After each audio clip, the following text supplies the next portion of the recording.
저는 오늘 말씀을 묵상하면서 하나님 앞에서의 충성을 다시 한번 알게 되고 확인하는 시간이었는데요. 결론부터 말씀드리자면 하나님 앞에서의 충성은 그 인생을 하나님께서 반드시 복되게 만들어 주시는 줄 믿습니다.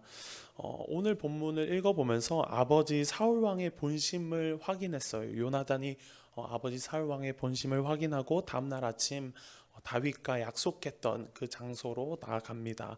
그리고 다윗과 약속한 대로 사울 왕의 의도를 다윗에게 전달합니다. 그 아이를 통해서 그 화살을 쏘는 행위를 통해서 다윗에게 전달하게 되지요.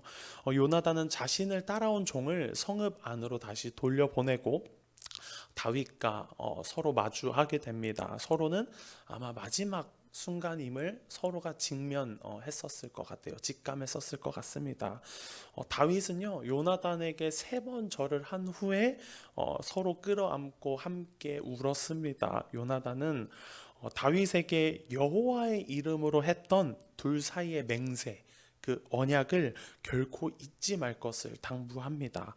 여호와께서 둘 사이의 맹세에 친히 함께 계실 것이라고 말합니다. 그리고 다윗과 요나단은 각기의 길로 떠나는 모습을 우리는 오늘 볼 수 있습니다.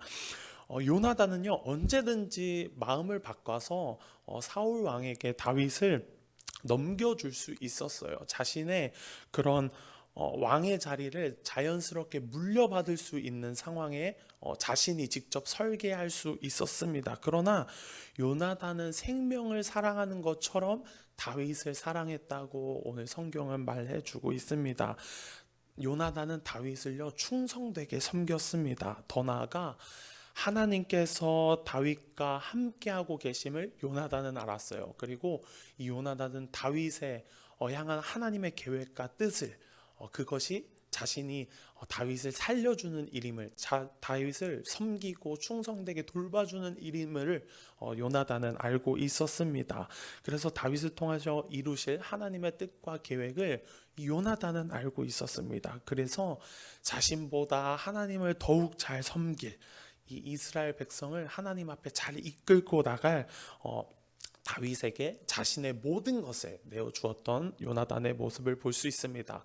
이런 요나단의 모습을 보면서 명예나 권력의 유혹 뿐만 아니라 아버지 사울 왕의 정과 아버지 사울 왕과의 그런 정을 뒤로 한 채 다윗과의 약속을 신실하게 지킨 요나단의 모습을 볼 수 있습니다.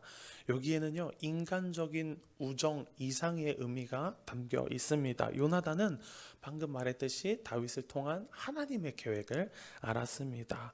요나단이 보여준 그 신실함, 약속의 신실한 그 요나단의 모습은요 단지 다윗을 향한 것만이 아니라 하나님 앞에서의 충성이기도 했습니다. 저와 여러분들도 하나님 앞에 그렇게 충성함으로 하나님 앞에 쓰임받는 저와 여러분 되기를 간절히 축복합니다. 그래서 하나님은요 오늘도 하나님의 말씀, 즉 하나님의 말씀을 통하여 약속하신 명령, 특히 이 성경을 통하여 주신 하나님의 말씀에 근거하여 그 말씀 앞에 충성하는 사람을 오늘도 찾고 계십니다. 그렇게 인간적인 계산법으로 저울질하는 것이 아니라 정말 하나님의 말씀 앞에 온전하게 그리고 즉시 기쁘게 충성하는 하나님의 사람, 그렇게 하나님 앞에 순종하는 사람을 오늘도 찾고 계십니다. 그건 약속에 신실하신 하나님을 믿고 의지하는 사람을 오늘도 찾고 있는 줄 믿습니다. 그리고 그 사람들이 저와 여러분 되기를 간절히 축복합니다. 한 가지 더 말하고 싶은 것은요, 내 주위에 사랑하는 사람들이 어떻게 하나님 앞에 쓰임을 받고 있고 또 어떻게 쓰임을 받을 것인지 생각해 보았으면 좋겠습니다. 아직 어리고 미숙하고 아무것도 할 줄 모르는 것 같이 보이지만 하나님의 눈으로 그 사람을 볼 때 나에게는 어떠한 기대감이 있는지, 어떠한 소망과 기대감이 있는지 저와 여러분이 생각해 보았으면 좋겠습니다. 그래서 요나단이 사용했던 이 어린 종처럼 하나님 앞에 쓰임 받는 그런 사랑하는 사람들이 될 수 있도록 우리가 더욱더 기대감을 가지고 바라보았으면 좋겠습니다. 그리고 그 사람들을 위해요, 기도해 주셨으면 좋겠습니다. 그 사람들이 마음껏 하나님이 사용하시는 도구로, 하나님이 사용하시는 축복의 통로로 쓰임받을 수 있도록 우리가 돕고 그렇게 돕는 자가 되었으면 좋겠습니다. 판단하고 정죄하는 자리에 서 있는 것이 아니라 기다려주고 이해해주는 사람. 너 그러지 마. 너 어떻게 그럴 수 있어? 너 그렇게 하면 안 되지. 라고 말하는 것보다 묵묵하게 도와주는 사람, 저와 여러분 되었으면 좋겠습니다. 물론 그 영혼이 잘못된 길을 가고 있거나 또한 도덕적으로도 옳은 길을 가지 않고 있다면, 그릇된 길로 행하고 있다면 길을 제시해 줄 수 있지만 그 또한 내 생각이 되지 않도록, 그 하는 말이 내 말이 되지 않도록 우리는 하나님 앞에 지혜를 구해야 될 줄 믿습니다. 이렇게 하나님이 아무리 작은 영혼이라도, 부족하여 연약한 영혼이라도 하나님께서 당신의 나라를 위해 사용하시겠다고 마음 먹으시면 반드시 사용하는 하나님이신 줄 믿습니다. 그래서 마침내 하나님 당신의 영광을 위해 약속을 신실하시게 이행하시는 하나님이시라는 것을 오늘 우리가 깨달았으면 좋겠습니다. 말씀을 마무리하면서 우리는 어떤 사람인가요? 세상의 가치를 쫓는 사람들인가요? 아니면 약속에 신실하신 하나님께 충성하는 사람들인가요? 하나님 앞에서의 충성은 그 인생을 하나님께서 반드시 복되게 만들어줄 줄 믿습니다.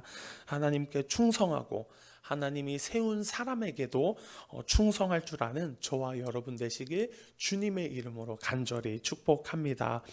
말씀을 생각하며 기도했으면 좋겠습니다. 주님, 세상의 가치를 따라 살아가는 사람이 아닌 약속에 신실하신 하나님의 말씀 앞에 충성하는 자 되게 하여 주시옵소서. 요나단과 같이 하나님의 마음을 알아 하나님께 충성하고 하나님께서 세우신 사람들에게 보내주신 사람들을 내 어깨 위에 세우며 섬기는 자 되게 하여 주시옵소서. 하나님 아버지의 마음을 이 아침 시간에 알게 하여 주시옵소서. 우리 주님의 이름 간절히 부르짖고 주 한번 외치시고 통성으로 기도하며 나아가겠습니다.